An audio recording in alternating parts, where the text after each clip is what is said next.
Ladies and gentlemen, Nintendo has been making video games for multiple decades, and they've made some of the most popular video games of all time. But you don't stay in the business that long without making some pretty weird and strange games. You may ask, how weird can it get? Well, if I could sum it up all in one picture, I would just show you this totally non-weird picture of Mario.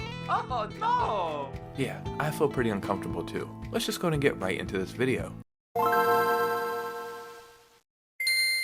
So in this video, I'll be breaking down some of the weirdest and strangest Nintendo games that I could possibly find. Also, I understand being weird is subjective, so you're just gonna have to trust my judgment on these. Before we get started, if you could, hit a like and subscribe, it would truly mean the world to me. And let's just get into the strange world of weird Nintendo games. So the first game we're talking about today is being labeled weird just for existing. And now that I think about it, I actually feel the exact same way. So Mario. We know how important Mario is as a video game character and how popular and how massive, and Mario's job in gaming is to be a hero. But would you let Mario teach your kids? You may say no, because that's weird. But that's the point. In 1992, a little game was released called Mario Teaches Typing, and I'm pretty sure you can figure out what this game is. In this game, you play a classic 2D Mario game, but instead of using a controller, you use a keyboard. And the way you progress is by doing whatever it says to do on the keyboard, for example, pressing the right letter.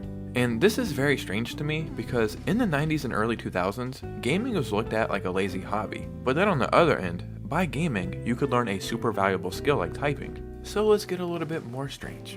3 years later, we had the console, the Virtual Boy release. The Virtual Boy in itself is strange. I mean, the console looks like something from an alien planet or like a UFO. You would be like, oh my god, what is that? I hope it doesn't abduct me. And it could abduct you, I don't know, this thing was a pretty strange thing. Do you want to know what it's like to play a Virtual Boy? For a moment, let's close our eyes.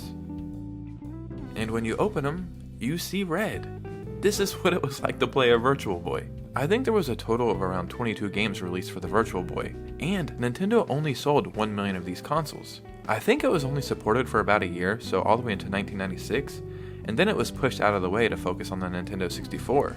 And you truly could take your pick of any Virtual Boy game, and you would have a strong case for something being weird. But if I had to pick only one game, I would pick a game called Red Alarm. And it's almost like a full-on trip or hallucination. Like, I understand the vision here, and I can kinda see what they're going for. You have to remember, this is an early attempt at virtual reality.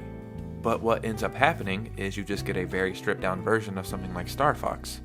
And you don't even get cool dialogue like this. Do a barrel roll!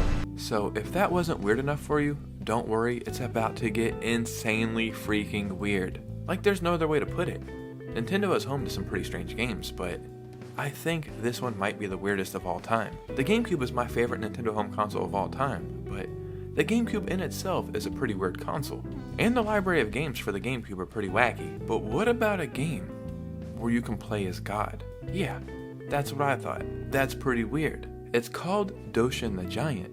In this game, the player controls Doshin as he tries to help or hinder the island's inhabitants. Doing so causes the villagers to release love or hate, which Doshin absorbs.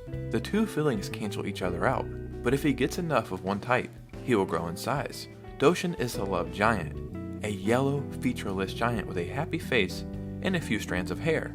He is a benevolent being, whose helpful actions earn love from his people, and cause his body to increase in size for a day, and return to normal size the next day. So I don't think this game ever came to America. And that was probably for a good reason. That was probably to protect us from whatever the hell you want to call this game. So this next thing we're talking about isn't a game per se, but I had to include it.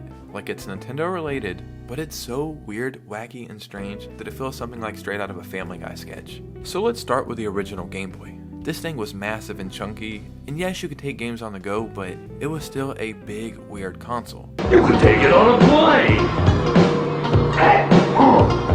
You can take it any way you want to go! Go, go, go! Go with the power of the NES, right in the palm of your hand. And looking back on it, it really wasn't that great. Like, it only had this weird gray screen, which I think you could change the contrast a little bit, and I think it needed 4 batteries, so we needed to be able to enhance all this back in the day. So the next 2 things that I'm telling you right now are not made up at all. You have to trust me on this, or you can go look it up yourself.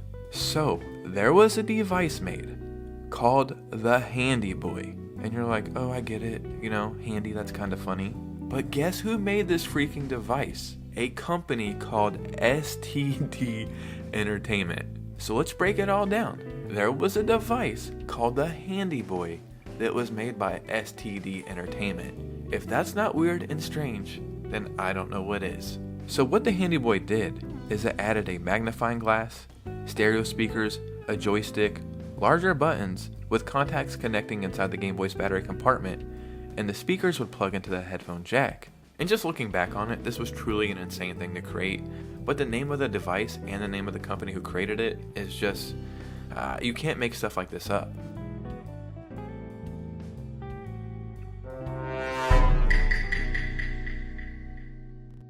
Damn, son, where'd you find this? Ladies and gentlemen, what do you think about all this? In your opinion, what is the weirdest or strangest Nintendo game, console, or accessory? I would seriously love to hear from you guys. Make sure you follow me on Twitter and Instagram if you could, and you guys know me. I'll see you soon with a new video.